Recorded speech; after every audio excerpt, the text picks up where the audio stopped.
Last lecture में हम लोगों ने माइक्रोसॉफ्ट एक्सेस का इंट्रोडक्शन देखा था। Okay, so again we are going to do it again. वो लेक्चर में रिपीट कर रहा हूँ क्योंकि अब यहाँ पर आपके सामने नई दो तीन चीज़ें आई हैं जिसको डेटाबेस बोलते हैं, डीवीएमएस बोलते हैं, आरडीबीएमएस बोलते हैं। तो ये सारी चीज़ें आपके अभी सर के ऊपर से जा रही है, बराबर। तो मैं ये लेक्चर एक्सेस का वापस से आपको समझा रहा हूँ आज। Just hold on.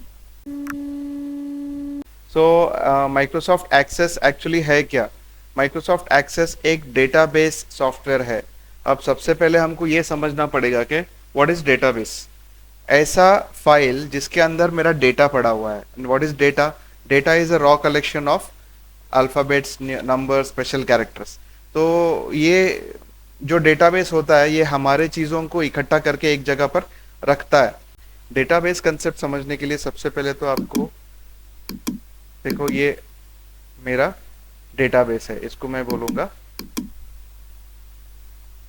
डेटाबेस। और यहां पर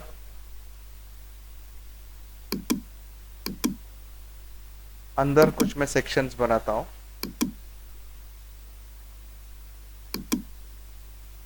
जिसको मैं बोलूंगा टेबल्स।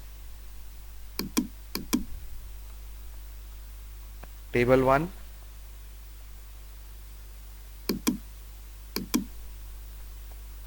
टेबल 2, टेबल 3, टेबल 4,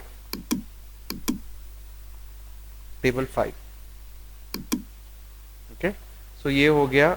ये सारे टेबल्स का जो कलेक्शन होता है, जैसे मैंने आपको बताया था माइक्रोसॉफ्ट वर्ड में हम डॉक्यूमेंट्स बनाते हैं, उसमें पेजेस होते हैं। माइक्रोसॉफ्ट एक्सेल में हम वर्कशीट बनाते हैं, वर्कबुक बनाते हैं, उसमें वर्कशीट्स होते हैं।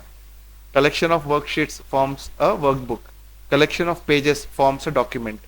ऐसे ही collection of slides power point में forms a presentation file. Okay, तो ऐसे ही माइक्रोसॉफ्ट एक्सेस में collection of number of tables, group of number of tables forms a database. तो ये डेटाबेस को मैं अलग अलग नंबर दे सकता हूँ, ठीक है। टेबल 1, टेबल 2, टेबल 3, टेबल 4 मैंने दिया अभी। इसको थोड़ा अपन बाहर निकाल लेते हैं ताकि हमको अंदर और कुछ लिखना है। ओके, तो ये जो टेबल होता है, ये टेबल में क्या चीजें होती है, मैंने आपको जो एक्सेल फाइल बताई थी, यस, तो ये हमारी एक एक्सेल फाइल है जो आपके सामने है। ये एक्सेल फाइल में आपके कुछ कॉलम्स है। कॉलम नंबर 1 ए कॉलम, बी कॉलम, सी, डी, ई। तो इनमें कुछ हेडिंग दिया हुआ है। जैसे ये कॉलम का हेडिंग है सीरियल नंबर, ये कॉलम का हेडिंग है स्टूडेंट नेम, इसमें मैं नाम टाइप करूंगा। ये कॉलम में क्या टाइप करूंगा मैं? नंबर्स। ये कॉलम में क्या करूंगा? कोर्स का डिटेल, कौन सा कोर्स है। यहाँ पे मेल फीमेल जेंडर नाम का जो कॉलम है। मोबाइल नाम का कॉलम है, इसमें सिर्फ नंबर्स में टाइप करूंगा, इसमें अल्फाबेट्स अलाउड नहीं। तो ऐसे मेरा जो डेटा है मैं कैटेगराइज कर देता हूँ। नाम का एक फील्ड, जो मैं आपको कॉलम बोल रहा हूँ इसको अभी हम इसके आगे क्या बोलेंगे? फील्ड बोलेंगे। कोर्स का एक फील्ड, जेंडर का एक फील्ड, मोबाइल का एक फील्ड। तो ये मोबाइल का फील्ड में क्या टाइप होगा? नंबर्स। जेंडर के फील्ड में अल्फाबेट्स। कोर्स में अल्फाबेट्स और नंबर्स दोनों हो सकते हैं। स्पेशल कैरेक्टर्स भी हो सकता है, जैसे कोर्स का नाम है C++, तो plus is a special character. और उसके बाद स्टूडेंट नेम में सिर्फ नाम आएगा, अल्फाबेट्स आएंगे, there will be no number. किसी का नंबर मतलब ऐसा, किसी का नाम ऐसा नंबर्स में तो मैंने आज तक देखा नहीं है। मतलब name mister 72, mister 62, mister 52, 50, mister 50, ऐसा कोई नंबर। सीरियल नंबर में सिर्फ नंबर्स आएंगे, सीरियल नंबर में अल्फाबेट्स नहीं आएंगे। तो हर एक कॉलम का, हर एक फील्ड का उसकी एक प्रॉपर्टीज होती है। क्या होती है? उसकी एक प्रॉपर्टी होती है कि उसमें अपन वही टाइप करेंगे, इसमें वही टाइप करेंगे। तो इसको क्या बोलेंगे हम? Field name. क्या बोलेंगे? Field name. जो हेडिंग है इसको बोलेंगे फील्ड नेम। तो मेरे पास जो मैं आपको एग्जांपल समझा रहा हूं, यहाँ पे टेबल के अंदर क्या होगा? ये मेरा टेबल है, ये मेरा टेबल है। ये टेबल में मैंने डेटा फिल किया हुआ है। तो ये टेबल में जो फील्ड नेम है, serial number, student name, course, gender और मोबाइल, तो मैं यहाँ पे टेबल नंबर 1 में फील्ड नेम लिखूंगा। मेरा फील्ड नेम पहला है serial number. Okay, then short में लिखा मैंने स्टड नेम। फील्ड को नाम देते वक्त उसमें गैप नहीं दिया जाता है, special characters and space not allowed. तो दो वर्ड को सेपरेट करने के लिए नॉर्मली हम क्या करते हैं, अंडरस्कोर का इस्तेमाल करते हैं, अंडरस्कोर को यूज करते हैं। स्टूडेंट नेम, फिर उसके बाद कोर्स आ जाएगा, फिर उसके बाद कोर्स के बाद आएगा मोबाइल नंबर, ओके। और सपोज ड्यूरेशन ले लेते हैं, कितने ड्यूरेशन का कोर्स है वो, फाइन। तो इतना मैं यहाँ पे लिखूंगा। सीरियल नंबर की जगह यहाँ पर एक काम करते हैं, हम स्टूडेंट आईडी लिखते हैं, not serial number, we will call it as student ID. ये इसलिए स्टड अंडरस्कोर आईडी, ये क्यों बताता हूं मैं। तो ये मेरा एक टेबल हो गया जिसमें स्टूडेंट का नाम आ गया, स्टूडेंट आईडी आ गया, कौन सा कोर्स उसने लगाया है, उसका मोबाइल नंबर और उसका कोर्स का ड्यूरेशन और कोर्स का fees, course fees, course fee, okay. अभी जो दूसरा टेबल है, मतलब ये टेबल नंबर 1 में मैं इतना कुछ डेटा मेरा फीड करूंगा। मतलब ये मैंने क्या बनाया है यहाँ पर, जैसे अभी ये यहाँ पर मेरा सीरियल नंबर है, जैसे इसको स्टूडेंट आईडी बता दो, student name, stud name, course, gender, mobile. मैंने जेंडर मोबाइल की जगह, जेंडर की जगह मैंने कोर्स ले लिया, मोबाइल और ड्यूरेशन और कोर्स फीस ले लिए। उसके बाद टेबल नंबर 2 में यहाँ पे मैं लिखूंगा, टेबल नंबर 2 में लिखूंगा मैं वापस से स्टूडेंट आईडी, वापस से मैंने लिया स्टूडेंट आईडी, इसमें हम स्टूडेंट का पूरा इंफॉर्मेशन फिलअप करेंगे, वापस से स्टूडेंट नेम, यहाँ पे हम एड्रेस, फिर यहाँ पे मोबाइल, मोबाइल नंबर, सिटी ले लेंगे, उसका आधार नंबर और क्वालिफिकेशन XYZ जो भी है, मतलब स्टूडेंट का पूरा डिटेल्स ये टेबल में आएगा, उसके एडमिशन का पूरा डिटेल्स ये टेबल में आएगा। तो मैंने ऐसे 2 टेबल के आपको एग्जांपल दिए हैं। यहाँ पर देखने वाली ये बात है कि यहाँ पर एक चीज कॉमन है, मैं अगर यहाँ पर स्टूडेंट नेम ना डालूं पहले टेबल में तो भी चलेगा, मोबाइल नंबर ना डालूं तो भी चलेगा, मेरे को सिर्फ इतना ही चाहिए कि ये स्टूडेंट आईडी है और उसने ये कोर्स लगाया है। स्टूडेंट आईडी से मेरा स्टूडेंट का पूरा डिटेल्स दूसरे टेबल में मिल जाएगा। तो इसमें स्टूडेंट आईडी से टेबल नंबर 1 से टेबल नंबर 2 के स्टूडेंट आईडी को मैंने यहाँ पे क्या किया है, सपोज कनेक्ट किया है। तो ये कैसे करते हैं ये हम सीखने वाले हैं माइक्रोसॉफ्ट एक्सेस में। और टेबल कैसे बनाते हैं, डेटाबेस कैसे बनाते हैं, डेटाबेस के अंदर टेबल कैसे बनाते हैं, टेबल के अंदर फील्ड के नाम कैसे असाइन करते हैं, और फील्ड के नाम असाइन करने के बाद उसके अंदर डेटा कैसे भरते हैं। ये जो फील्ड के अंदर टाइप किया जाता है ना, जैसे ये है, ये फील्ड के नीचे जो टाइप किया मैंने सारा डेटा है, तो इसमें अभी डेटा कैसे फिलअप करेंगे हम वो देखेंगे माइक्रोसॉफ्ट एक्सेस में। तो ये जो टेबल नंबर 1 है, इसको मैं अभी इसको नाम दे देता हूं, इंस्टेड ऑफ टेबल नंबर 1 इसको मैं नाम दे दूंगा कोर्स का टेबल है, कि कोर्स के बारे में डिटेल्स, मतलब कोर्स से अच्छा, हाँ ठीक है अभी फिलहाल दे सकते हैं फॉर योर रेफरेंस। और ये जो है इसको मैं नाम दे दूंगा स्टूडेंट मास्टर। इसमें स्टूडेंट का मास्टर है, मतलब जो भी डेटा है स्टूडेंट का पूरा डिटेल्स इसमें अवेलेबल है, स्टूडेंट मास्टर। और यहाँ पर मैं एक काम करता हूँ, यहाँ पर एक टेबल बनाता हूं जिसका नाम रहेगा कोर्स मास्टर। इसमें मेरे पास जितने कोर्सेस है सारे कोर्सेस के बारे में इंफॉर्मेशन मैं यहाँ पे लिख सकता हूं, जैसे कोर्स आईडी,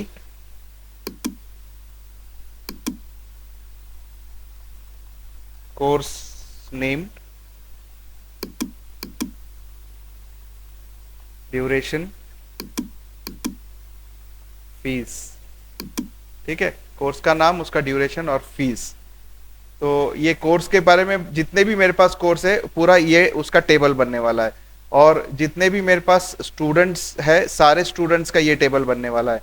और जो स्टूडेंट ने कोर्स लगाया है या एडमिशन फॉर्म जिसको बोलो वो यहाँ पर बनने वाला है। तो मैं यहाँ पे कोर्स की जगह यहाँ पर लिख दूंगा एडमिशन,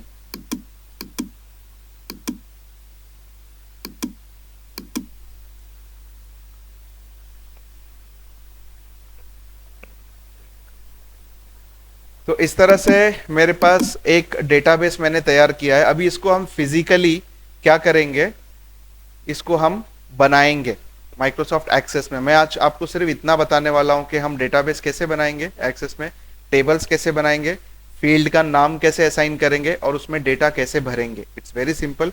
उसके बाद हम नेक्स्ट एक एक स्टेप आगे बढ़ने वाले हैं। Hope you understood. So let's go ahead. उसके लिए हमको सबसे पहले तो माइक्रोसॉफ्ट एक्सेस ओपन करना पड़ेगा। जैसे मैं माइक्रोसॉफ्ट एक्सेस ओपन करता हूं तो मेरे सामने एक ऑप्शन यहाँ पर आता है कि मुझे क्या करना क्या है।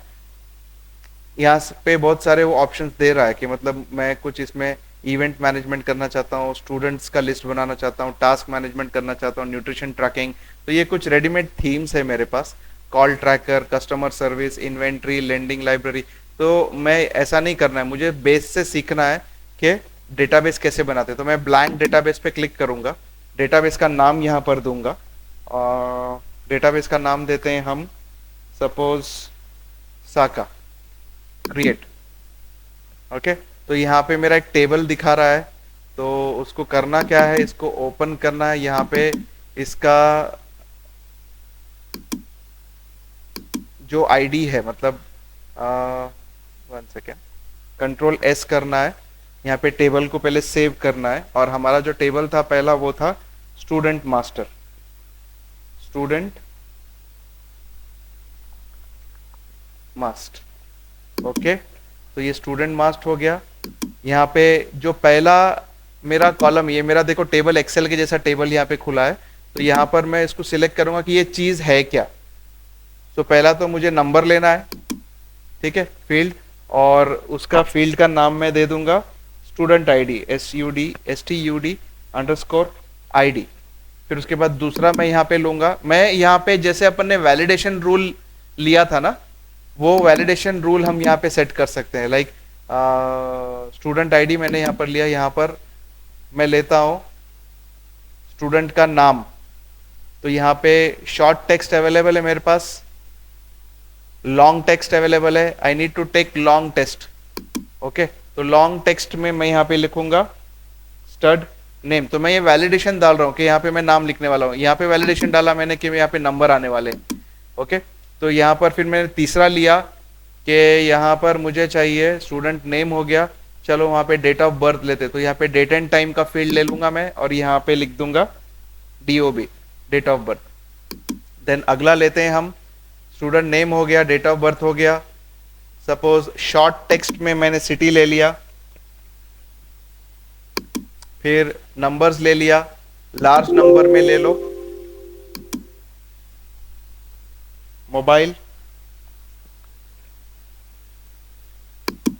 ठीक है। तो यहां से मेरा जो है एजुकेशन क्वालिफिकेशन लेना है तो लॉन्ग टेक्स्ट में ले लो,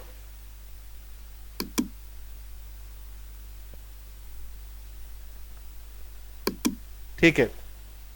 इतना मैंने, मेरा ये पहला टेबल बना है और मैंने जो मेरे कॉलम्स के हेडिंग है मैंने डिफाइन कर दिए। ओके, तो मैंने डेटाबेस तैयार किया सिंपली फाइल में न्यू लेके यहां से। ओके, और उसके बाद कंट्रोल S किया जिससे कि पहला टेबल मेरा बना और टेबल का नाम मैंने दे दिया स्टूडेंट मास्टर। और स्टूडेंट मास्टर टेबल के अंदर मैंने फील्ड डिफाइन किए। फील्ड डिफाइन करने के लिए simply you have to click and you have to select, you have to click and you have to select. जैसे यहाँ पर अभी नया फील्ड के लिए हम यहाँ पर क्लिक करेंगे और सिलेक्ट करेंगे जो भी हमारा है। करेंसी लेना है, करेंसी ले सकते हैं, येस और नो में आंसर चाहिए वो लेना है वो ले सकते हैं। तो अभी मेरे को इसमें रिकॉर्ड्स फिलअप करने हैं, जैसे मैंने आपको बताया डेटा फिलअप करना है तो मैं डायरेक्टली यहां से फिलअप कर सकता हूं। स्टूडेंट आईडी यहाँ पे 1 ले लूं। यहाँ पे एक चीज और है, नंबर फिल्टर में यहाँ पर आप equals to, does not equal to, less than, greater than, between, जैसा हमने वैलिडेशन रूल लगाया था माइक्रोसॉफ्ट एक्सेल में, वो यहाँ पर आपको दिखाई देगा कि between, number should be between 1001 से लेके, मेरा जो नंबरिंग है स्टूडेंट आईडी का 1001 से लेके लार्जेस्ट टू द लार्जेस्ट मैं लेने वाला हूं 9999, ठीक है। ओके, तो अगर मैं यहां पर नंबर 2 लिखता हूं तो वो सेव नहीं करेगा। स्टूडेंट नेम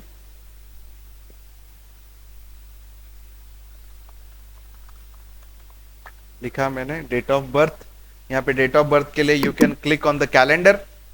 आप कैलेंडर में से आप ईयर सिलेक्ट कर सकते हो, या तो फिर डायरेक्टली आप यहाँ पे टाइप कर सकते हो 22/06/2007 tab, city Dhule, mobile, qualification 11th, that's all. ले लिया। एक्चुअली ये फिल्टर नहीं लेना चाहिए था, पता नहीं। कंट्रोल एस, यहाँ पे हमने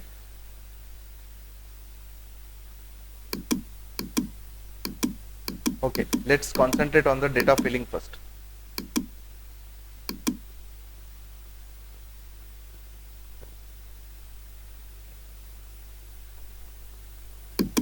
ये मैं आपको बाद में बताता हूँ, कीप इट असाइड। तो अभी यहाँ पर मेरा स्टूडेंट आईडी 2 हो गया, फिर यहाँ पे मैं स्टूडेंट आईडी 3 करूंगा और यहाँ पे वापस दूसरा नाम लिखना शुरू करूंगा।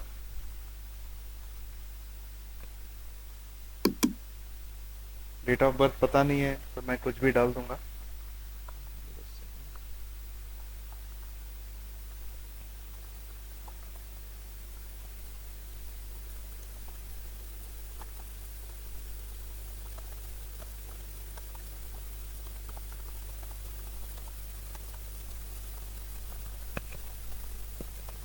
ओके, कंट्रोल एस दबाने से डेटा मेरा सेव हो जाता है। देखो मैंने अभी थोड़ी देर पहले डेटाबेस बनाया, डेटाबेस के अंदर टेबल बनाया, टेबल के अंदर मैंने फील्ड के नाम सेट किए और फील्ड के नाम सेट होने के बाद उसके वैलिडेशन रूल्स लगाए और उसके बाद उसमें डेटा फिलअप करना शुरू किया।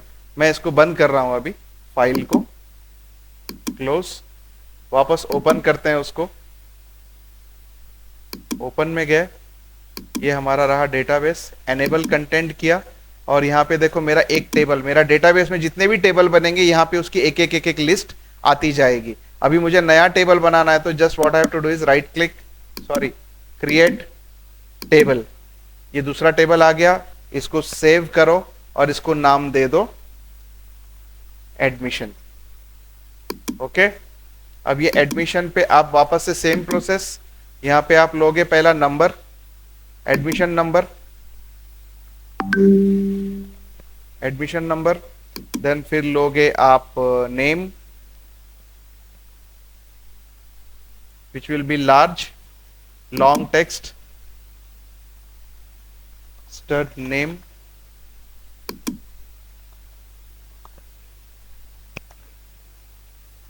then we'll take long text as address, then we'll take large number as mobile,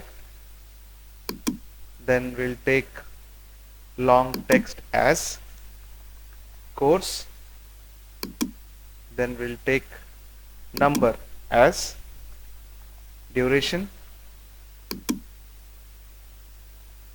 that's all। ये मैंने दो टेबल बनाए, एक तो स्टूडेंट मास्टर बनाया जिसमें मेरा देखो रिकॉर्ड भी है, दो रिकॉर्ड्स है, इसको क्या बोलेंगे हम, दीज आर कॉल्ड रिकॉर्ड्स। ये जो है 2 नंबर ID1, ये जो ID है ये एक्सेस डिफॉल्ट बनाता है, आपके नंबर रिकॉर्ड्स को ऑटोमेटिक नंबरिंग देता है।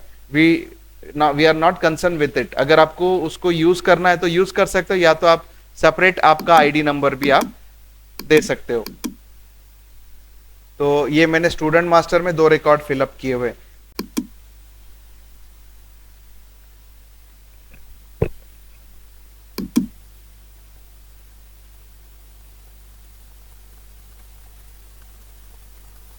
तो यहां पर मैंने एक फॉर्म बनाया ऑटोमेटिकली। कैसे,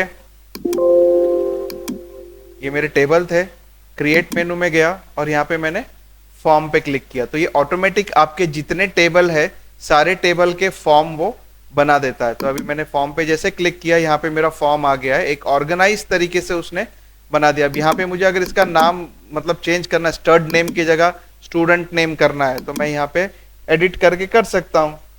यहाँ पे लेबल पे आप कुछ भी एडिट करो, कोई प्रॉब्लम नहीं, लेकिन ये जो फील्ड है ये कनेक्ट हो जाता है आपके डेटाबेस से ऑटोमेटिकली। स्टूडेंट आईडी, यहाँ पे मैं डायरेक्टली स्टूडेंट आईडी लिखूंगा, यहाँ पे मैं डायरेक्टली लिख सकता हूं डेट ऑफ बर्थ, यहाँ पे नहीं, प्रॉपर तरीके से अपन उसको, ताकि अपना फॉर्म अच्छे से दिखे। Mobile, mobile number, then for call will take it as a qualification. Okay, अब मेरे को ये रिकॉर्ड्स देखने, तो मैं यहाँ पे नीचे आप अगर गौर करोगे तो यहाँ पर मेरे पास एक रिकॉर्ड नेविगेटर है, क्या बोलते हैं, रिकॉर्ड नेविगेटर। तो मैं यहाँ से क्लिक करके देख सकता हूँ, दो ही है मेरे पास, ठीक है, तो तीसरा नहीं है। अभी मैं यहाँ पर देख रहा हूँ तो फिर तीसरा जीरो बता रहा है, कुछ नहीं बता रहा है, ब्लैंक बता रहा है, तो वहाँ पे न्यू दिखाई देता है। ठीक है, तो अभी मैं क्या करूँगा, मुझे ये फॉर्म से रिकॉर्ड्स फीड भी करने हैं, तो मैं फॉर्म के थ्रू, ये स्टूडेंट मास्टर के फॉर्म के थ्रू मैं रिकॉर्ड्स फीड भी कर सकता हूं। कैसे फीड करेंगे हम, लास्ट रिकॉर्ड पे देखो, यहां पर पहले समझ जाइए, ये पहला रिकॉर्ड है, मैंने यहाँ पे नेक्स्ट रिकॉर्ड पे क्लिक किया तो अगला रिकॉर्ड आया, फिर नेक्स्ट रिकॉर्ड पे क्लिक किया तो लास्ट रिकॉर्ड पे आ गया। मैं वापस फर्स्ट रिकॉर्ड में जाना चाहता हूं, उसके बाजू में, पहले रिकॉर्ड के बाजू में एक फर्स्ट रिकॉर्ड है, तो ये कहीं पर भी रहो आप डायरेक्ट फर्स्ट रिकॉर्ड पे आ जाएगा, और ये कहीं पर भी रहो आप डायरेक्ट लास्ट रिकॉर्ड पे आ जाएगा। और ये जो है न्यू ब्लैंक रिकॉर्ड, मतलब नया ब्लैंक क्रिएट करता है। तो जैसे ही आप लास्ट रिकॉर्ड में जाओगे ऑटोमेटिकली नया तो क्लिक, ये नए पे आ जाएगा। फिर यहाँ पर आपको करना क्या है, यहाँ पे नया ब्लैंक रिकॉर्ड पे क्लिक करना है, यहाँ पर आप स्टूडेंट कोड, ओके, आप एक काम कीजिए, फॉर्म को पहले सेव करेंगे हम, स्टूडेंट मास्टर के फॉर्म, जो भी मैं सेव करता हूँ, चाहे मेरा टेबल हो या फॉर्म हो, वो यहाँ पर स्टोर हो जाता है। अभी देखो यहाँ पे टेबल में 2 टेबल आ गया, और फॉर्म में स्टूडेंट मास्टर का एक फॉर्म मेरे पास आ गया। मैं अभी इसको देख पा रहा हूँ, लेकिन नया रिकॉर्ड एंटर नहीं कर पा रहा हूँ। नया रिकॉर्ड के लिए मुझे यहाँ पर एक ऑप्शन दिया हुआ है न्यू रिकॉर्ड के लिए, लेकिन वो that's not working. Okay, so I need to see why it is not working. तो ये रहा फॉर्म व्यू, और मैं आ गया वर्किंग में। यहाँ पर मैं 3 नंबर टाइप करता हूँ, देन स्टूडेंट नेम मैंने अभी टाइप करना है, suppose I will go for Kiran More. Date of birth फिर सेम, यहाँ से कैलेंडर लेके हम ले सकते हैं, या तो डायरेक्टली वी कैन टाइप। मुझे नहीं पता क्या है मोरे का date of birth, I will just write it down 1984, I don't know, बोले मोबाइल नंबर कुछ भी लिख दूंगा, qualification suppose graduate, then again new record ले सकते हैं, या तो फिर या फर्स्ट रिकॉर्ड। अभी देखो यहाँ पर जब मैं जाता हूँ सेकेंड रिकॉर्ड में, फर्स्ट रिकॉर्ड में मोहम्मद अयान, सेकेंड रिकॉर्ड में अंसारी इरम, थर्ड रिकॉर्ड में किरण मोरे। सो इतना इजीली मैं ये कर सकता हूँ। यहाँ पर मेरे पास ऑप्शन था फॉर्म व्यू और लेआउट व्यू। ये लेआउट व्यू, लेआउट व्यू में आप फॉर्म को एडिट कर सकते हो, फॉर्म व्यू में आप डायरेक्ट फॉर्म को यूज कर सकते हो। ओके, लेआउट व्यू में आप सिर्फ लेआउट को एडिट कर सकते हो। You can edit the layout in layout view. जैसे मैंने आपका जो टेक्स्ट के हेडिंग्स हैं, बॉक्सेस के हेडिंग्स हैं, मैंने वो हेडिंग्स को एडिट किया था। और अभी जो यहाँ पर फॉर्म व्यू है, फॉर्म व्यू में वो एज अ फॉर्म काम करेगा, as a, it will work as a form. Okay, तो आपका अभी प्रैक्टिस ये करना है, आपको सबसे पहले तो माइक्रोसॉफ्ट एक्सेस में एक डेटाबेस बनाना है, उसमें 1-2 टेबल बनाना है, और वो टेबल में आप टेबल के थ्रू भी रिकॉर्ड फीड करना है। उसके बाद क्रिएट मेनू में जाके आपको फॉर्म बनाना है, फॉर्म के थ्रू भी आपने रिकॉर्ड क्रिएट करना है। मैं अब हमको इसमें ये सब सीखना है कि फॉर्म में ये नेविगेटर के बिना हम इसमें बटन्स डालेंगे, जैसे फॉर्म में बटन्स होते हैं, प्रीवियस, नेक्स्ट, सेव, ये सारे बटन्स हम इसमें डाल के सीखेंगे। ओके, तो इस तरीके से हम लोग डेटाबेस माइक्रोसॉफ्ट एक्सेस सीखने वाले हैं। और उसके बाद हम ये भी देखेंगे कि RDBMS, relational database management system, जो मैंने आपको बताया, रिलेशन कैसा सेट करना है हमको, एक टेबल से दूसरे टेबल में, एक टेबल से दूसरे टेबल में, जैसा मैंने यहाँ पे बताया, एक ही डेटाबेस है, एक ही डेटाबेस में आपको एक टेबल से दूसरे टेबल में जो आईडी रहता है, स्टूडेंट आईडी, एक कॉमन फील्ड को हम रिलेशन देके एक दूसरे दो टेबल को हम एक ही फॉर्म में ला सकते हैं, मर्ज कर सकते हैं। फॉर्म एक ही रहेगा लेकिन अलग अलग टेबल से वो डेटा उठाएगा। जैसे स्टूडेंट आईडी डालूंगा, स्टूडेंट आईडी का उसका कोर्स, उसका ड्यूरेशन, उसका फीस भी आ जाएगा और उसका स्टूडेंट का जो पर्सनल डिटेल्स है वो भी आ जाएगा। ओके, सो हमको ये आरडीबीएमएस का कंसेप्ट, डीबीएमएस का कंसेप्ट तो आपको बता दिया मैंने। आरडीबीएमएस का कंसेप्ट आपको पहले आप इसका प्रैक्टिस करना है। एक्सेस का स्टार्टिंग डेटाबेस बनाना है, डेटाबेस फाइल बनाना है, उसके अंदर टेबल बनाना है, टेबल के अंदर फील्ड्स बराबर से करना है और फील्ड के बाद आपको फॉर्म बनाना है। चलो हम इसमें चेक करते हैं कि यहाँ पे स्टूडेंट आईडी जो है वो 4, ओके इट्स टेकिंग, और मोबाइल नंबर वैलिडेशन का कुछ मुझे देखना है उसमें, इसमें नंबर टाइप किया, हाँ करेक्ट, वैलिडेशन रूल अप्लाई हो रहा है। देखो मैंने इसको मोबाइल नंबर फील्ड दिया था लॉन्ग नंबर, तो वो अल्फाबेट्स नहीं ले रहा है, तो यहाँ पे नंबर ही लेगा। ओके, और यहाँ पे डेट ऑफ बर्थ ही लेगा, दूसरा कुछ नहीं लेगा। तो अगर मैं कुछ टाइप करता हूँ तो वो नहीं लेता है। So this is validation rule जो हमने एक्सेल में सीखा है। So thank you for attending the lecture. Today's lecture is that's all. I'm closing the lecture today.